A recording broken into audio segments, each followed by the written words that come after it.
राधे राधे, जय श्री कृष्णा।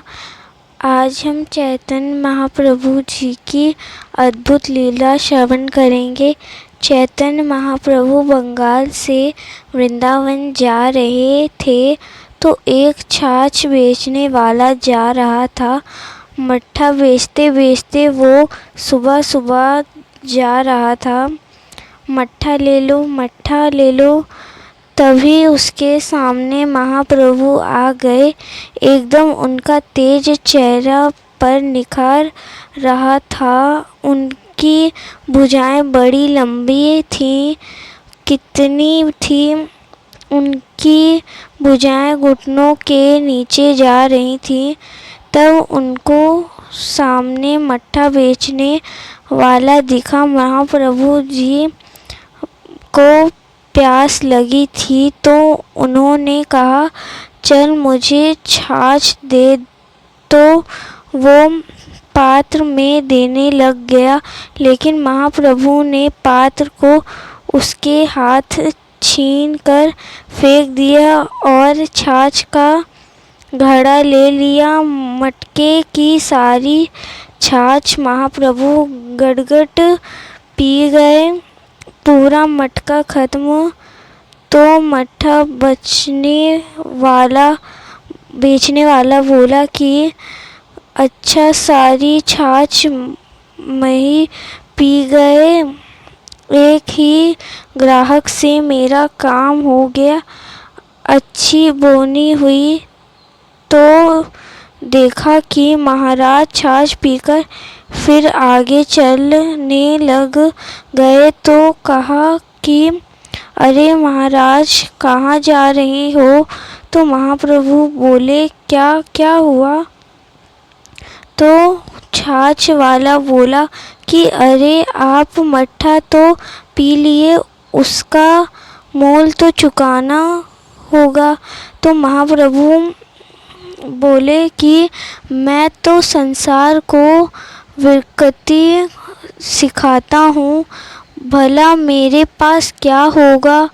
मैं कुछ नहीं रखता। तो मट्ठे वाला बोला कि ऐसा कैसे चलेगा?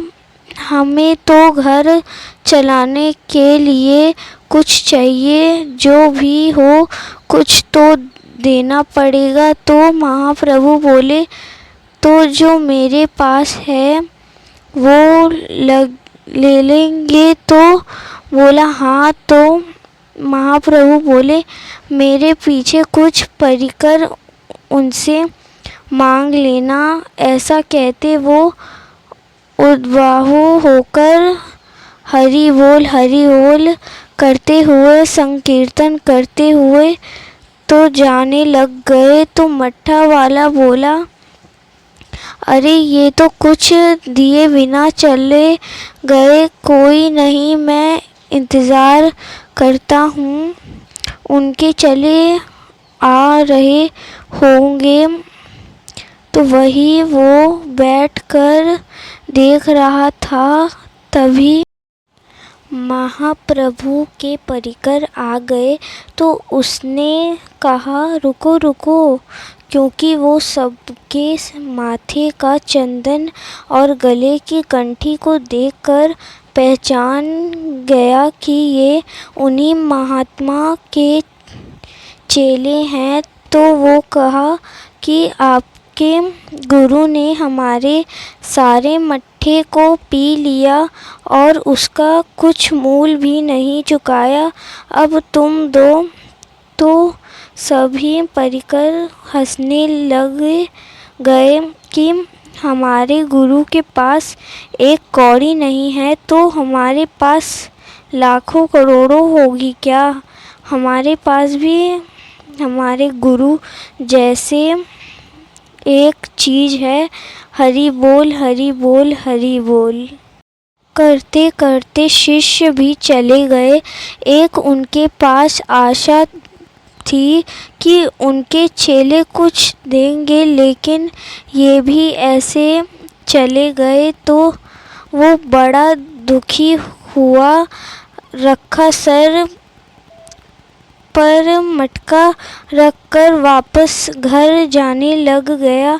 अचानक इसके मन में आया कि धन तो मुझे वैसे भी नहीं मिला, पर एक वस्तु जो मुझे मिली है वही ले अब मैं तो साधु है जो उन्होंने दिया वही मैं लेता हूँ। तो वो वही गाने लग गया, हरि बोल।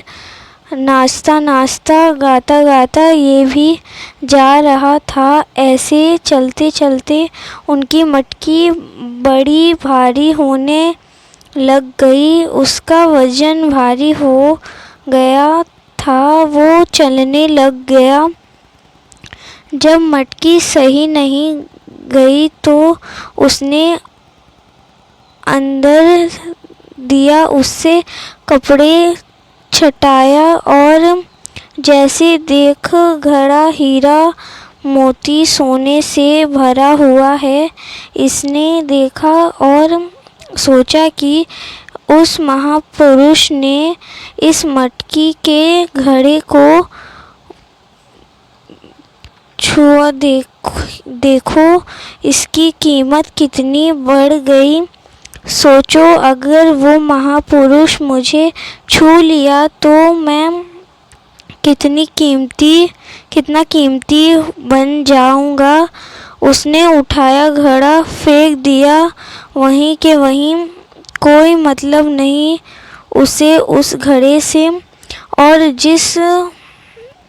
और जो लोग और महाप्रभु जा रहे थे उस ओर भागता हुआ जा रहा है, चीखता हुआ दौड़ रहा है। अरे रुको रुको, मुझे भी अपनी मंडली ले लो। और जाकर के महाप्रभु की महली में ये आनंद उल्लास में आ गया। तब वो गाया हरि बोल हरि बोल। इससे एक बात सिद्ध होती है कि महापुरुष के स्पर्श मात्र फल रूप कीमती है। इस कथा को हम लोग यहीं पर विराम देते हैं। तब तक के लिए राधे राधे, जय श्री कृष्णा।